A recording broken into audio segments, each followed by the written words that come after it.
Develop a robust female leadership pipeline. Hosted by HRDQ-U and presented by Alexia Vernon. Today's webinar will last around 1 hour. If you have any questions, you can always type them into the questions box. We'll be answering questions as they come in live at the end of the presentation or as a follow-up by email.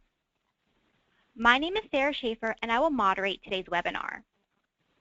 Branded a Moxie Maven by the White House for her unique and effective approach to women's leadership development, Alexia Vernon is the founder and director of Influencer Academy, a 9-month program for female leaders seeking to cultivate their skills in public speaking, persuasion, negotiation, coaching, facilitation, and high-impact interpersonal communication.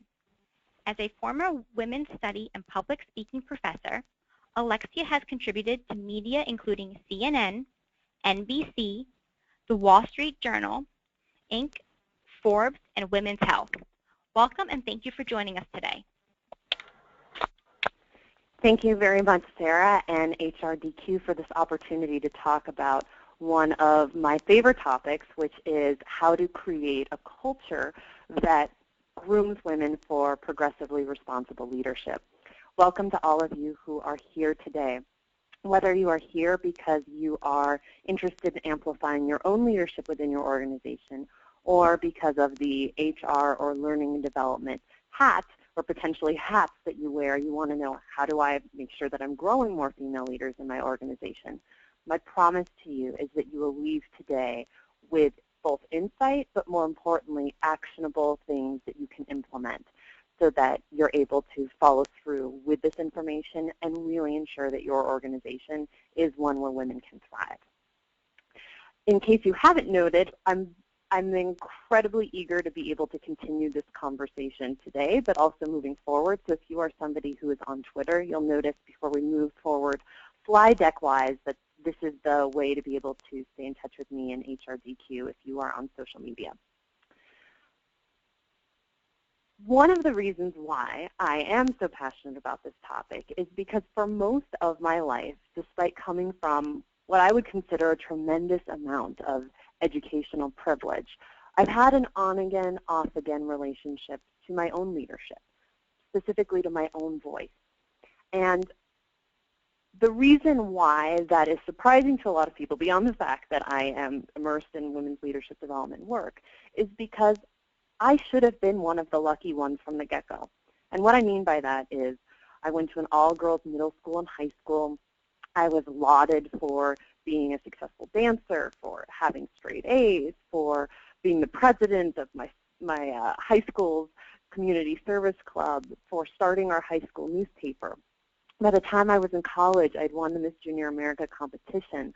I had tremendous scholarships to get my undergraduate education and a presidential scholarship for grad school. And yet, by the time I was in my mid-20s, I felt somewhat trapped. And what I want to begin with is positing that the glass ceiling that has been talked about for so long with respect to women is not necessarily what we think it is. And let me demystify that a little bit. When I say that I felt trapped by the time that I was in my mid-20s, I had been on a trajectory where I felt somewhat entitled to be able to lead, quite frankly. And I wish I could say that I was an aberration in this regard, but what I know to be true through the work that I've done over these last 15 years is that actually my story is not an outlier and somewhat the norm. So after graduate school, I wound up working in learning and development for a large nonprofit organization. And although I had a series of pay raises and promotions over the 3 or 4 years that I was there, ultimately I got somewhat trapped in a manager's level. And I knew that the only way that I was going to have more opportunities was going to be if I either left my organization and or if I hung out my own shingle, which ultimately I wound up doing both of those things. While for some organizations that are in the minority, there is truly a ceiling that does not create more opportunities for women. Unfortunately, one of the biggest barriers is that too many women are positioning themselves out of school in roles where the leadership opportunities are limited, which was the case for me. In professional development, our organization had a manager, it had a director, and unless that director left, there was nowhere for me to go but out. Now, for me, one of the biggest opportunities for recognizing my future leadership potential when I did go out on my own was through negotiation, which is something we're going to talk a lot about today. And I don't mean negotiation in terms of creating a situation where women in our organizations are constantly asking for more money, but rather when we start to see that approximately 20% of women will never negotiate, what that actually is showing us is that women are playing small within our companies, and that that's hurting us. A recent study by the American Association of University Women reveals that within a year after graduating from college, Gen Y women are already earning approximately $7,600 less per year than their male counterparts for this very reason. And the fear of negotiation, as I alluded to a moment ago, is symptomatic of a much larger problem. And so before we dive into our actionable to-dos, I want to invite us to reset some of our thinking and behavior about the, quote, problem with why we're not grooming more women for leadership. So there's often an assumption that pay equity will create leadership equity. As many of you who are here probably know, women statistically are still making, depending on what stat you look at, between 77 cents or 79 cents to the dollar for the same work that men are performing. But here's the problem with that. It's not that in most organizations there is conscious bias. Pay equity is just one piece of retaining high potential women. Why, you might ask? There was an article that came out in the New York Times in the early aughts called the opt-out generation. And it traced a generation of women who were in their late 20s and early 30s who, around their childbearing years, decided to, quote, take a break from being in the workplace. There was another article that came out almost a decade later about this same generation of women that was now trying to opt back in and having a variety of difficulties in that regard, from stale skill set to lack of confidence, to technology evolving and them not feeling like they were engaged anymore.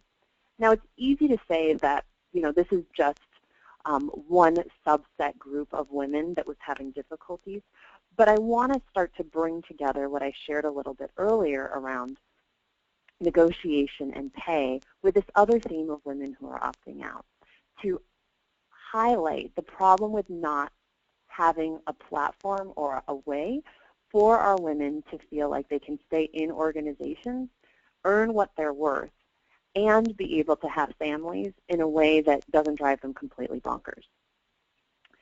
Another assumption to lay the foundation for where we're going to go, that high potential women need more female role models and mentors. Again, not to say that this is, quote, wrong, but rather it's just a piece of the puzzle that we're trying to put together. High potential women, just like high potential men, need champions and sponsors as well as mentors who are female and male. When we look at the majority of leadership positions within our organizations, the truth is that those positions are still held by men. And in our desire to be able to create cultures that are more conducive to women, oftentimes we're actually shortchanging emerging female leaders by creating silos of women's leadership where senior women are mentoring or championing emerging female leaders, but we're not inviting senior men into the solution and having them stand up for and promote the women in our organizations. Now, I want to just take a moment to differentiate what I mean by champions versus sponsors or versus mentors.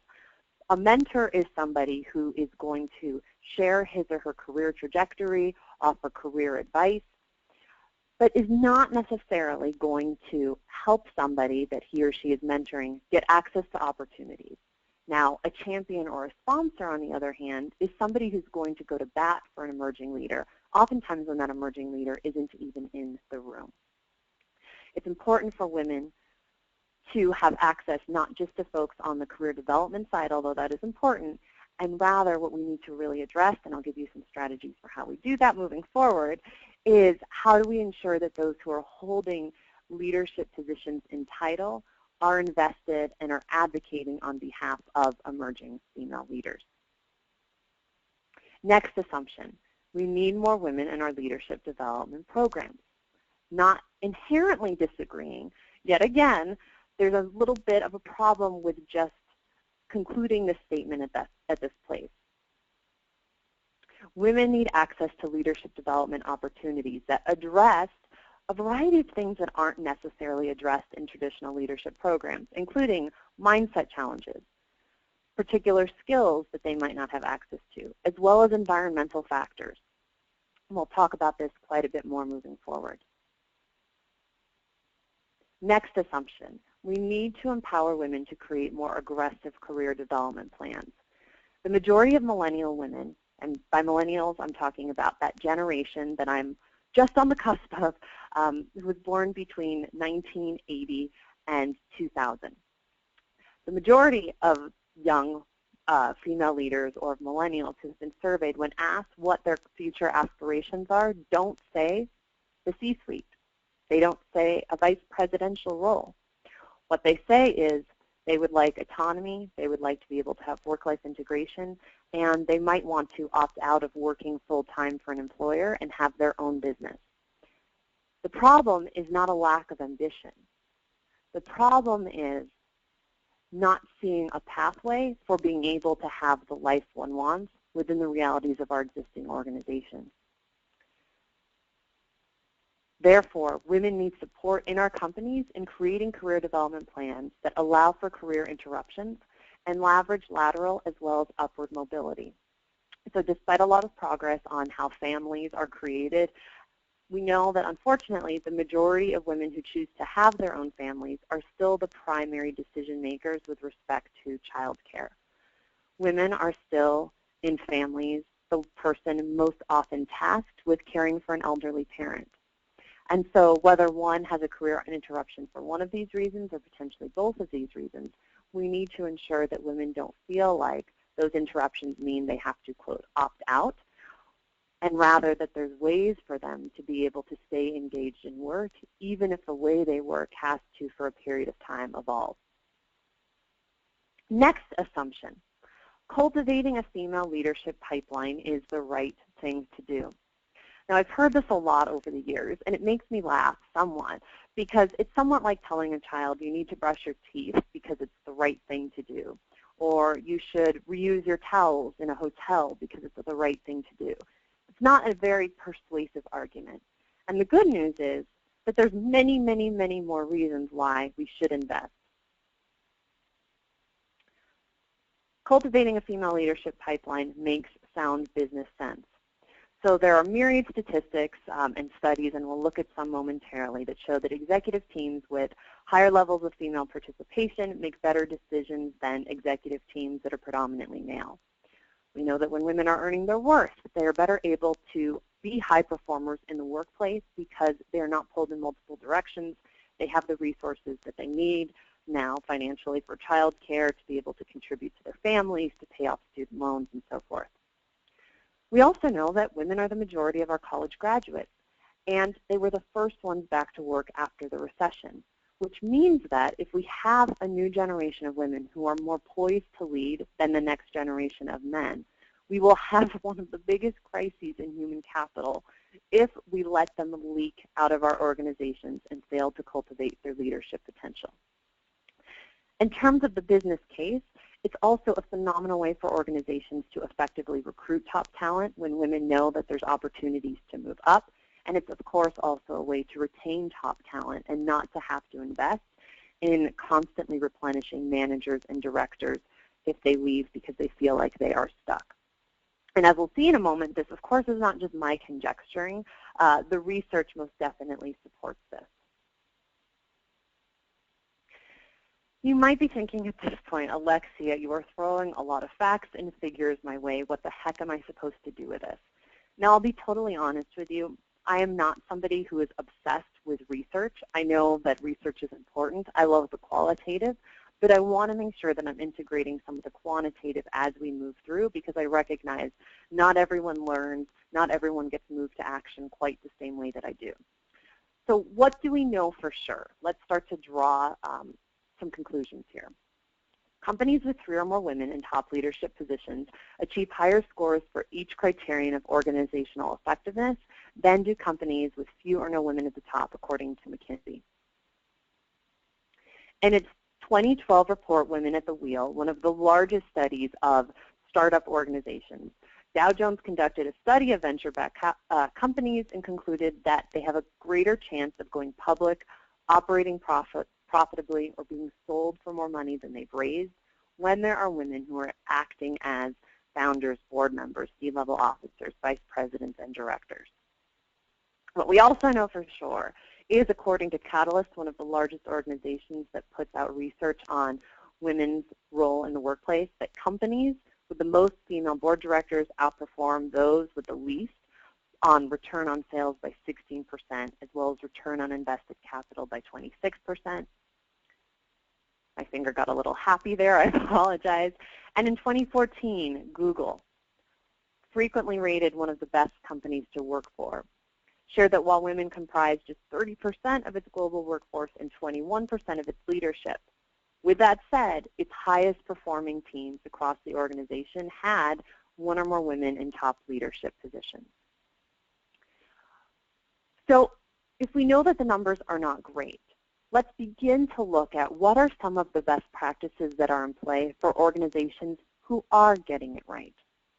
What we know for sure, according to Diversity Inc.'s top 10 companies for executive women, is that companies that are phenomenal for executive women, well, first and foremost, their boards average 27.5% women versus what is typically 15% or less. Now, I'm not suggesting that 27.5% is a good number, but that should be the minimum we are striving for in terms of making sure that our executive teams are comprised of enough women to make those critical decisions.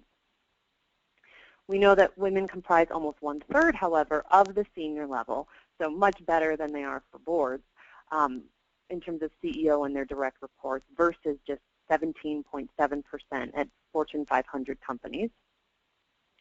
We know that in these best companies for executive women, the overall management, so talking about managers, directors, not just senior level VPs and C-suite, are 47% female.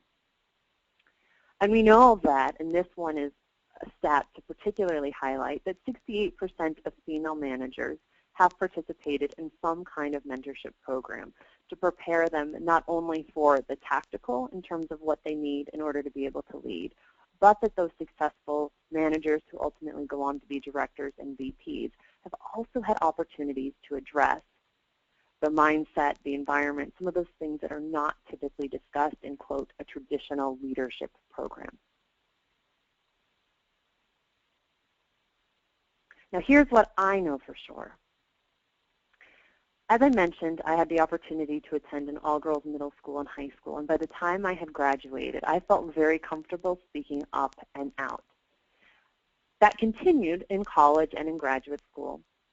And then when I found myself in an organization where, although we were primarily women, some of the top leadership positions were still held by men, there was an implicit understanding that while women could certainly put their voices out there, that ultimately it was the men in senior leadership positions who got to make the primary decisions, particularly in terms of the financial direction our organization was headed.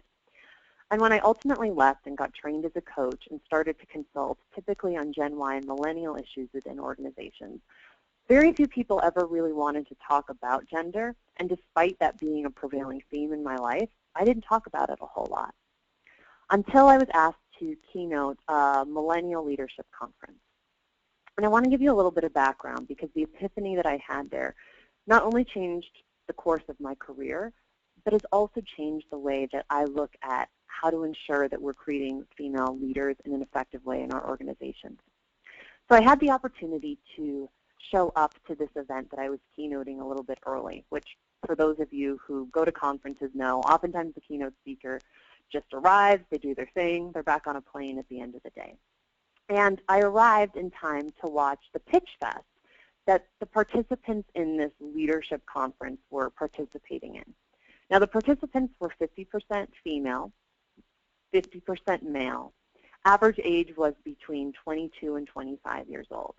And each person had several minutes to be able to share his or her big idea that he or she was hypothetically pitching for funding for. And all of the audience, again, 50% female, 50% male, had an opportunity to vote for the speakers that they felt presented the best idea, the one that was that had the potential to be most profitable. And I was floored when all 10 of the finalists were men. And as I often do whenever I get a little peeved about something, I took to social media and started asking, why are we, and I think this was 2007, 2008, why are we privileging male voices when, to be sure, the pitches that were presented were uniformly phenomenal between the men and the women? And what started to emerge were a couple of themes. Both men and women were saying that they voted based on the leaders they saw who projected the most confidence. And when pushed to identify, well, what does the performance of confidence look like? They talked about taking up space, being loud, not being dismissible. And yet when asked, which were the leaders that you would have followed? Who were the leaders that most inspired you to want to give your time, your energy, your money to? Almost across the board, everyone said female, both men and women. And yet they weren't making the connection that the person who they wanted to be led by was a more effective leader. They were falling to the traps of what, quote, good leadership looks like. As a result of that experience, I became really passionate about, first, demystifying what we talk about with respect to good leadership, and we'll do that in a moment. But second, making sure that women, first and foremost, have an opportunity to develop the confidence that's needed, but that our organizations are not privileging a masculine model of leadership, one that is predicated on a model that's outdated, and what emerging leaders are saying isn't actually the most compelling for them.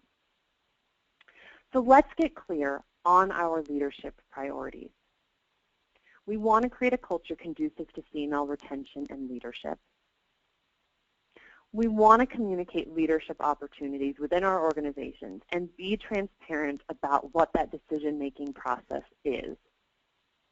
We want to establish and strengthen leadership development programs so that they're addressing women's often unmet needs, whether we're keeping women in traditional multi-gender leadership development programs or creating single-sex ones. And we'll go over some of the pros and cons of each. And we also want to avoid the pitfalls that can undermine good intentions, that can undermine well-conceived initiatives.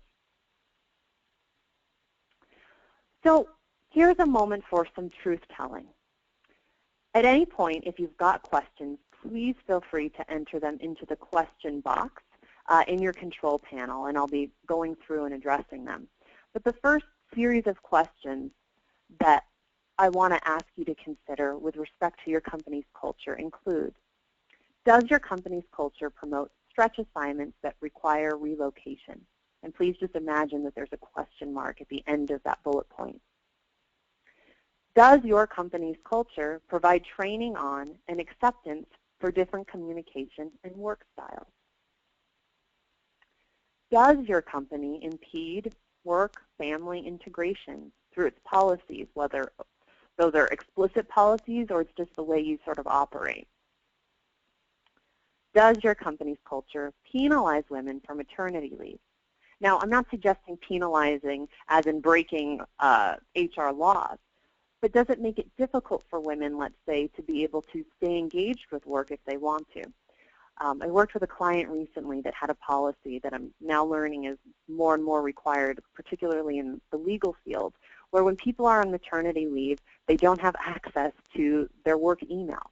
Now, this might sound like it's a policy that's meant to benefit women, but if women are not able to at least check their email during their 6 weeks or their 12 weeks of leave to just stay abreast of what's been unfolding, you can see how that actually is a way to penalize women, even if the intention was to give women time at home for their families.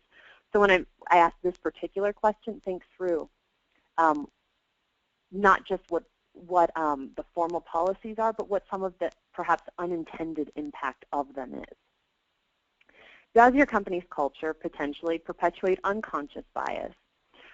So Google, for example, when they were looking at ways that they could better address gender equity, recognized that most of their meeting rooms were actually named for prominent men in technology rather than for women and men. They also decided that when creating their work-life policies, most of those decision makers were men and that it was missing women's voices. And I'd love to hear from a few folks, and know that when you type into the question box, nobody sees what you're sharing other than me, and normally I don't read back people's names. But what are you starting to recognize just about your culture and the role it does or does not play in making it a space that is conducive to women leaders?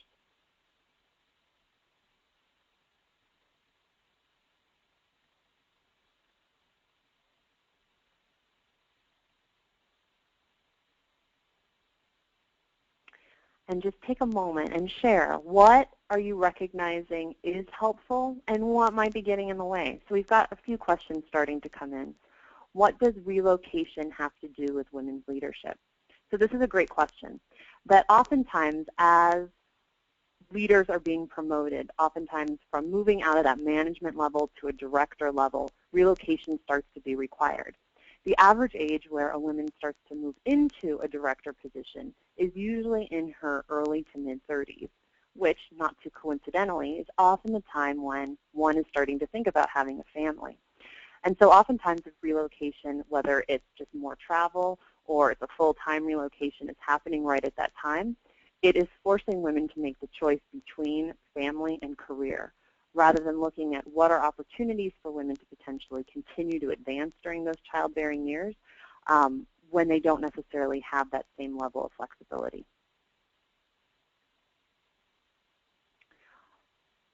So continue to share any insights that you might be having, and we'll continue to move forward, and I'll bring those back into the conversation.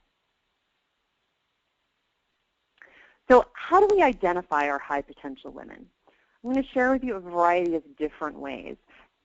And in doing so, I also want to advocate that the best strategy is not a unilateral one, meaning that while leadership assessments, for example, can be incredibly helpful, whether you're using the leadership potential inventory or the DDI, because no one tactic ever captures all of human capital, the best strategy is looking at various different ways to make those identifications. And again, coming back to transparency, being clear within your organization which ones you are using so people understand how talent is being identified and then cultivated.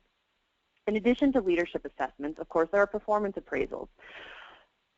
Some organizations are doing traditional evaluations every 30, 60, 90, 120 days, once or twice a year. Others are employing 360s, but this can be another effective way that is not just looking at leadership according to some outside organization's determination, but rather based on what is required for leaders within one's organizations to be successful.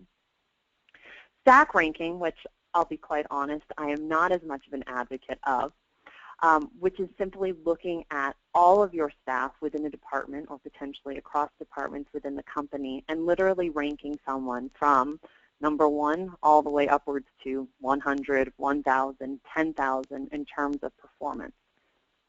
What we know about stack ranking, however, is that it is one of the least effective ways to measure potential because usually it's a static ranking that is not taking in outside factors. Manager nominations. So oftentimes one's direct manager can do much more effective at a qualitative assessment than surveys or assessments can do. Another way that is being used in more and more organizations is senior leaders identifying actively sponsoring a new high potential each year.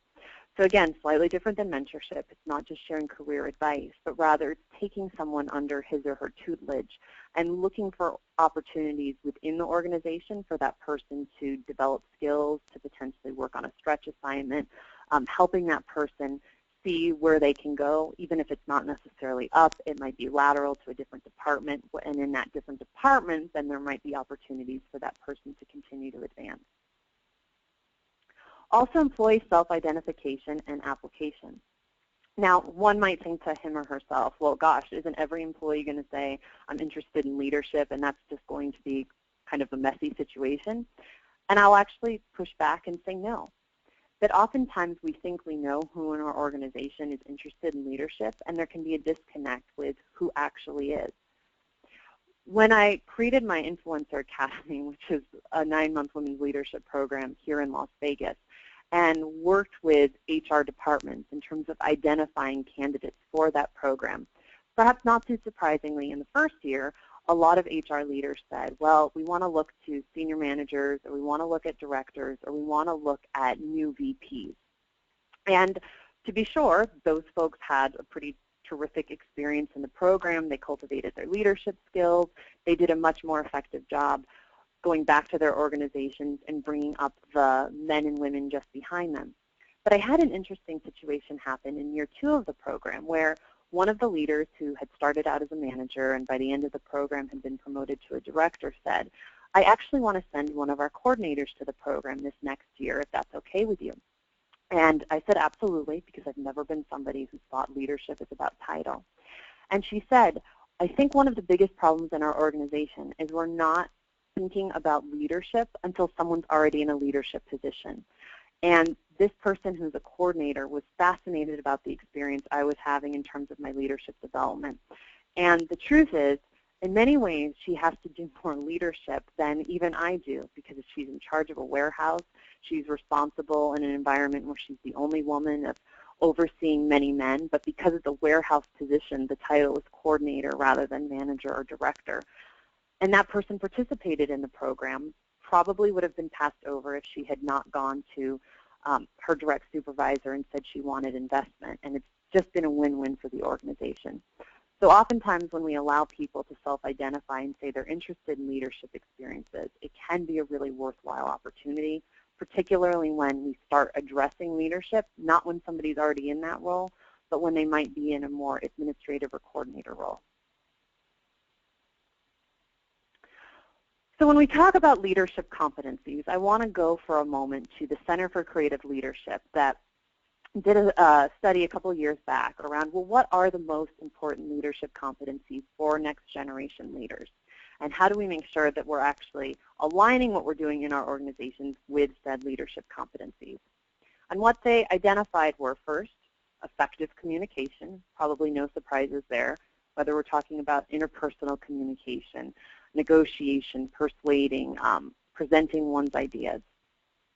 Second, what came up was self-motivation and discipline. So leaders who are able to be self-directed, who are able to tap their own motivators, they're not looking for other people to do it for them, and who have the discipline to hunker down and get their work done. What came up third was learning agility. So the ability and willingness to learn from one's experience and subsequently apply that learning to perform successfully under new or first-time conditions. Adaptability, so close to learning agility, but with respect to being flexible in terms of how one works, when challenges arise, how one is able to pivot. And fifth, self-awareness. Now, I want to pause here for a moment because these were the 5 most important leadership competencies that were identified not according to gender, but in terms of what next generation leaders will need. And when I say next generation leaders, we are looking at Gen X, but just as importantly, we're looking at millennials because we know as baby boomers continue to retire, approximately 80 million of them, that with only 40 million Gen Xers behind, there's going to be a leadership gap. And so while millennials had the highest rates of unemployment during our most recent recession, unfortunately, they're also going to be pegged to lead much more quickly than their generational predecessors because there's going to be those open positions. But I digress. There are important gender factors we have to look at in all of these different areas. So with respect to communication, we know that one of the areas where women struggle the most is in using self-defeating language. Language such as just or so as a way to hedge and to make what their ideas are going to be a little bit safer. Using statements such as I believe or I think or providing too much context is another way where women often get in their own way of effective communication. In addition, apologizing, whether overtly saying I'm sorry for something that doesn't really require an apology, or apologizing with one's body language, not taking up space, actively crossing one's arms. If we're looking at how do we develop more effective communicators, we have to make sure that we're paying particular attention to these areas where women often struggle. I'm going to actually skip through self-motivation and discipline and learning agility to now move to self-awareness, which is one of those areas where we know women actually often are the strongest. Women have a tendency to take a lot of time to reflect on how they've done, to be able to apply that thinking and awareness to how they take action moving forward.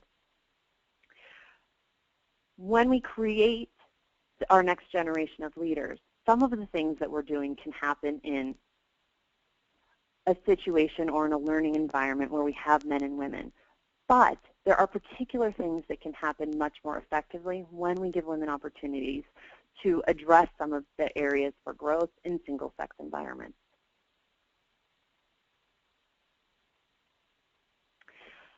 So let's talk about some of those real as well as self-imposed barriers that get women in their own way. There are no shortage of books over the last 15 years that talk about these issues. So what are some of the real barriers? Well, the reality that birthing and planning for children still rests predominantly with women, and at the age where women are often having their highest leadership potential, as women postpone having kids, there's often a conflict between the two. We know that there are fewer role models in leadership and in life for women in terms of looking at other women, and so many women are following a male model of influence. We, of course, know that we still haven't achieved full pay equity.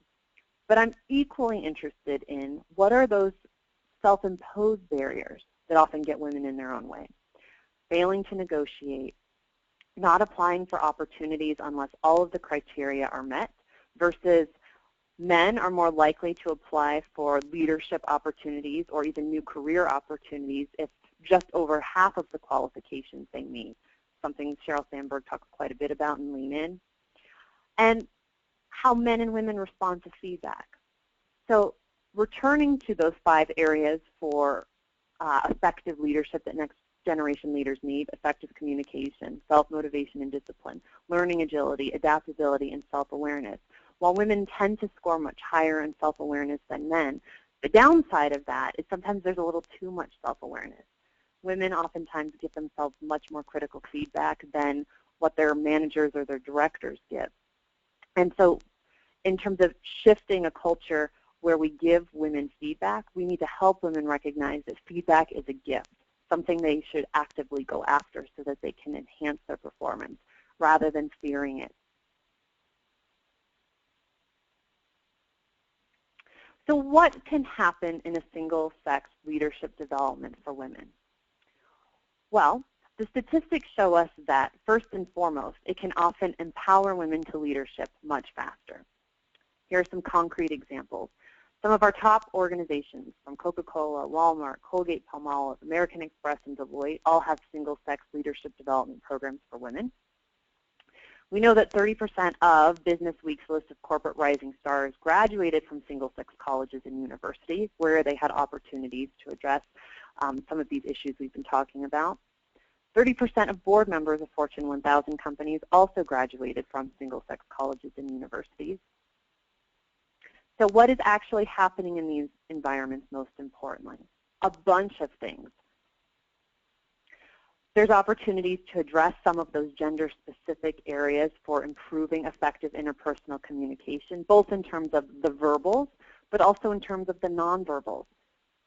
One of the things that I have seen, both in the work that I do through my Influencer Academy and in other organizations, is that when women are in environments where men are not present, they're much more likely to play with their leadership persona, to bring out their femininity. And by femininity, to be clear, I'm not talking about sexuality at all, but rather they're much more comfortable practicing how they tell stories, how they use humor, how they use their arms, how they walk through a space, and are able to receive real-time feedback on that communication so that when they are in situations where they're being tasked to lead, they've made their mistakes already, they've gotten comfortable, they've gotten the flaws out, and now they feel safe to transfer that insight into action. With respect to communication, one of the reasons why men, well, of course they still need leadership development on communication, they're much more likely to take risks and try out their behaviors in low-stakes situations. They don't need as much role-playing because they've gotten some of the kinks out already. Some of the other core competencies to develop include the ability to negotiate. As I said earlier, this is not just about salary. So negotiating on behalf of clients, negotiating on behalf of your company, negotiating for more role responsibility. Those who effectively negotiate, not just on behalf of themselves, but who know how to do it on behalf of their organizations, that's an effective leadership skill we want for our emerging leaders. Presenting a persuasive case. So I found this statistic really interesting, that women are typically much more effective presenters than men when they are presenting on behalf of another organization or a nonprofit or a charitable cause. But when asked to present their own ideas, this is the area where they often struggle. Facilitating learning and growth for others. So this can happen when women are given a space where they're able to ask questions and see how their questions land. They're able to see how to give feedback, and as a result of getting more comfortable giving feedback, are often men more comfortable receiving and applying feedback themselves. Other core competencies developed include being able to effectively coach up and down. And to make clear, when I'm talking about coaching up, I don't mean necessarily just giving one supervisor feedback, but rather setting that person up to be more successful. The ability to initiate difficult conversations, being able to actually transfer those difficult conversations into daring ones. This is another area where women really benefit from being in single-sex learning environments. Being able to talk about those uncomfortable subjects that sometimes arrive that are not overtly discriminatory, but might make women feel uncomfortable and go silent. This is an opportunity where women are able to talk about some of the home concerns that they have that seep into the workplace and learn strategies and techniques for being able to address them so that home life doesn't impact their performance when they are at work. And ultimately, career development and thought leadership. So I've spoken a little bit about the fact that it does not serve women. It doesn't serve men either, but it particularly doesn't serve women to talk about a career trajectory as being inherently linear. And giving women an opportunity to see how can they develop careers that support all aspects of their life, giving them opportunities to speak on behalf of their organizations at conferences, to contribute articles to trade publications. These are all the things we want to be able to do in our leadership development programming for women. So what are some of the best practices to steal? So after spending the better part of the last 5 or 6 years working with organizations on women's leadership and applying those best practices to the creation of my own program where women from throughout Las Vegas who are in different industries come together, some of those best practices include, as I said before, giving women a rehearsal space to try out and refine their skills and behavior. Letting women cultivate relationships inside and outside of their departments.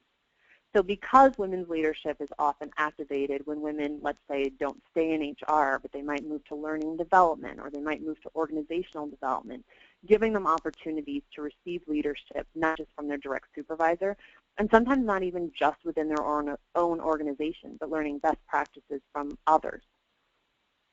Making sure that we have men in our organizations who are leaders, mentoring and championing rising female stars. Addressing motherhood without overemphasizing it. And this one is critical. So oftentimes companies don't know how to talk about the M word without suggesting that all women are going to become mothers. Now, we know that statistically the majority of women will have children at some point in their lives, so it's naive not to have an effective way to address it. But one of the best practices that we can steal is giving women spaces to be able to talk about it so they see what their options are before suddenly they're pregnant and now an organization is handling the situation by default rather than by design. Offering internal and external development opportunities. Here in my home base in Las Vegas, there's a lot of phenomenal work that's industry specific, just as I'm sure it is in your organization or in your industry. Gaming folks do a lot of leadership development in gaming. Financial services does a lot of financial services training. But there's a lot of best practices in leadership that cross the industries, so giving both men and particularly women in your organizations opportunities not just to grow internally but also externally.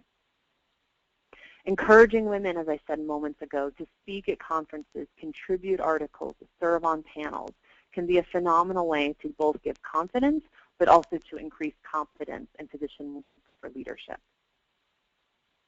And re-envisioning what female leadership looks like. How do you create examples within your organization so women recognize that they don't have to follow a masculine model of what leadership looks like and can embrace their own values, their own strengths, their own gifts?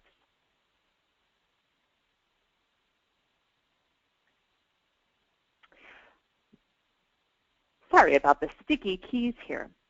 When looking at what are examples of leadership that explode this notion, I want to talk about, well, what are the two most prevailing notions of how women can lead within our organizations? Now, of course, this is dramatic, but oftentimes women feel like they are torn within our organizations between having to be the bunny, someone who is kind, who is agreeable, who's gentle, who doesn't ever lose her cool, or on the flip side, she's somebody who is very strong, sometimes perhaps abrasive, who doesn't ask for feedback, who makes it known that it's her way or the highway who people are scared of.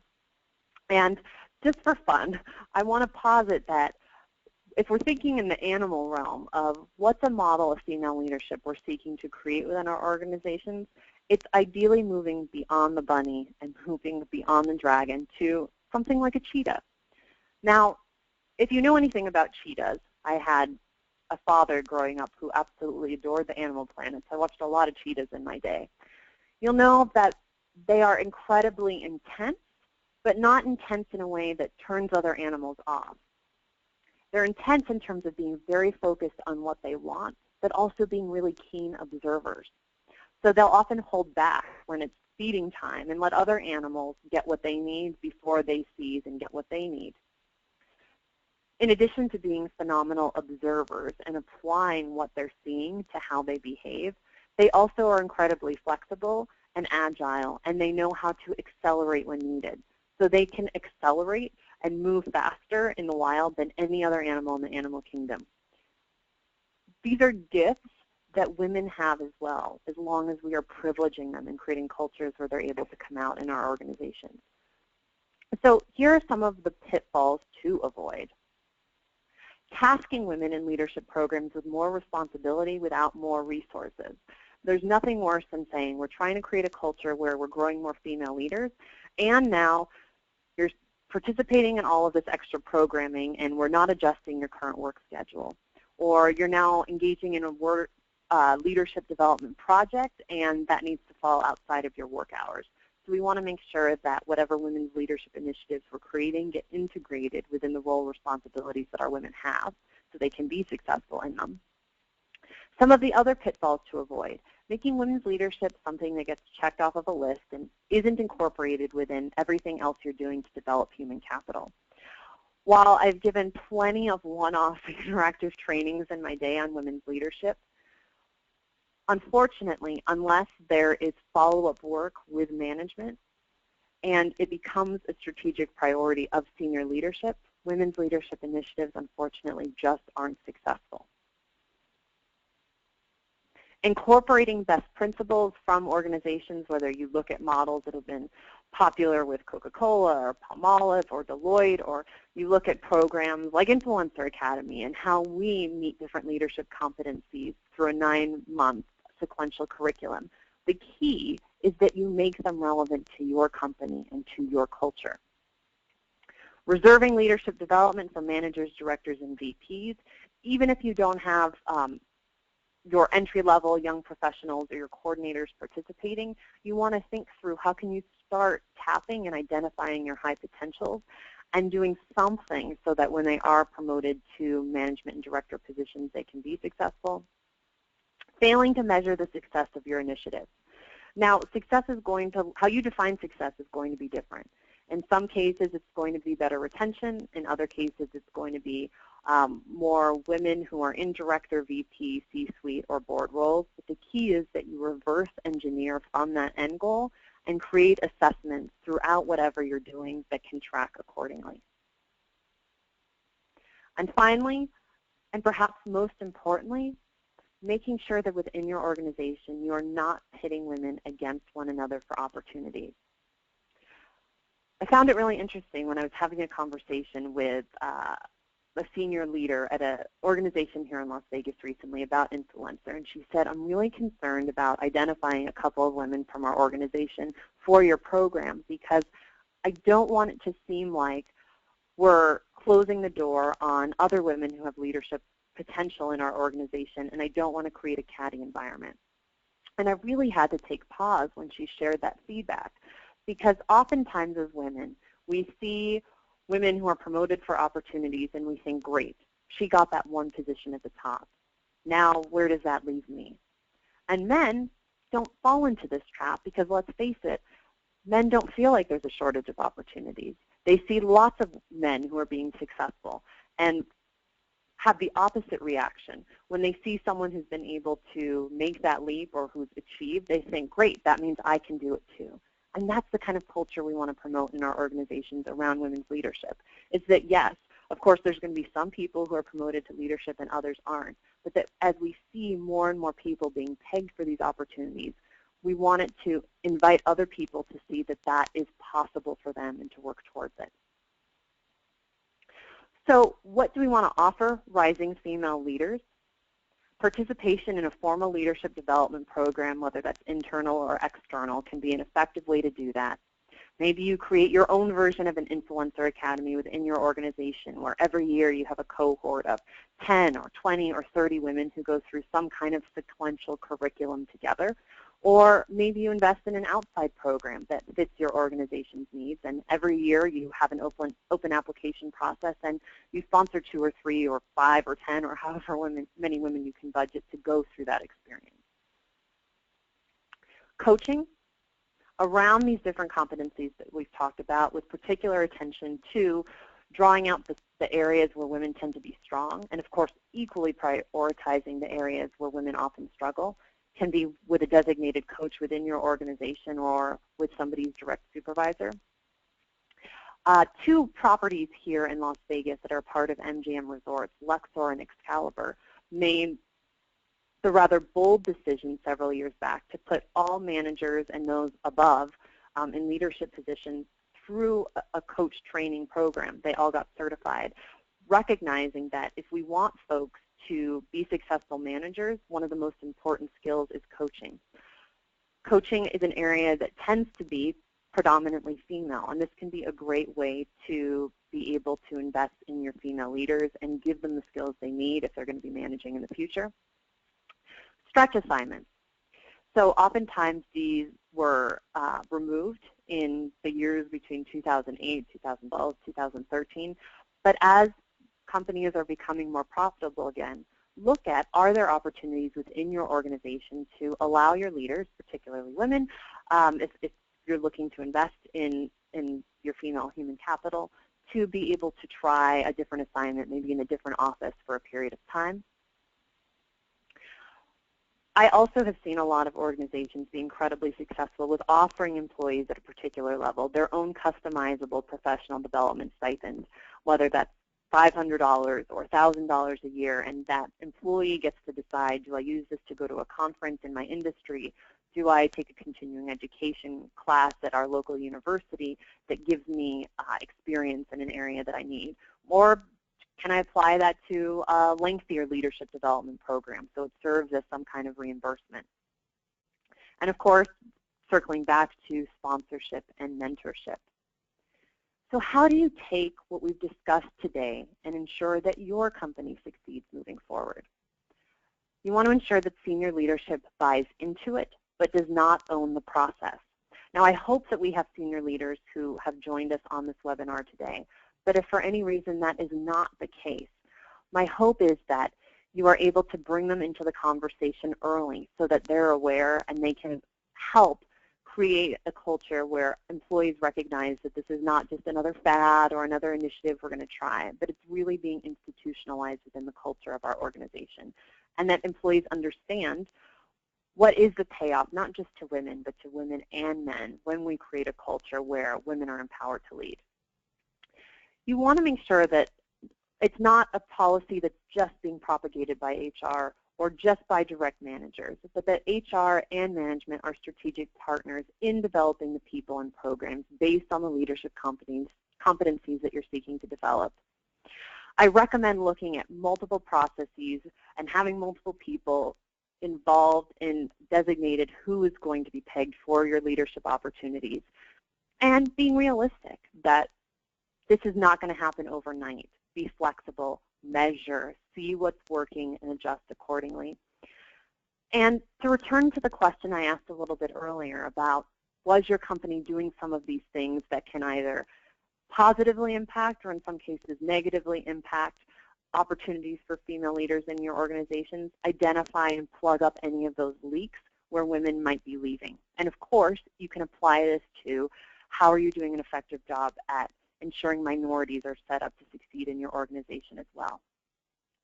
So before we have a few minutes for questions, I want to ask you to consider, where is your company strong in its female leadership pipeline based on what we discussed today? Where is there room for growth? In other words, where can you plug up some of those leaks? What competencies are you developing your leadership programming around, and are they the right ones? Are you developing leaders who have that capacity to be effective interpersonal communicators, to be self-motivated and disciplined, learning, agile, adaptable, self-aware? And are you accounting for the fact that women have different struggles in these areas that are often unaddressed in traditional leadership programs? How are you creating a culture that supports its women? Remind yourself, what is that financial upside for doing so? And perhaps most importantly, final two questions, what specifically are you committed to doing as a result of today's learning? Would love it if you would just pop any ahas that you had into that question section, because oftentimes when people hear one another's takeaways, it prompts something for them. And where do you need ongoing support to be successful? And be realistic here. How can you ensure you are able to take forward action? If you recognize that you just don't have the resources within your organization, it may be bringing in an external consultant to help you co-create what your leadership development program is, or perhaps to lead it him or herself. Maybe you recognize that you already have a great program, but you just need to have a facilitated session with senior leadership to help them buy in. Or maybe you just need to re-energize a mentorship program you have, and you want to bring male senior leaders in so it's not just women mentoring emerging female leaders. But whatever it is, if there's anything I can do to support you further, whether it's by having a follow-up conversation or whether you want to talk about keynotes or trainings that I do, would love to continue to connect. And Sarah will share how we can do that momentarily. All right, great. That was wonderful. Thank you so much. We probably have time for about 1 or 2 questions. So attendees, just go ahead and submit those questions now. And while we wait, let me just share a little bit on how to keep in touch. Alexia's contact information is on that slide right now. So if you have any questions, just go ahead, email her after the session. And then, as always, you can always connect with us on any social media networks, Facebook, Twitter. And don't forget to register for our weekly webinar Wednesdays at HRDQ-U.com. So we do have some questions coming in, so I'm going to go ahead and get to our first one right now. And it looks like that one is coming from Mary.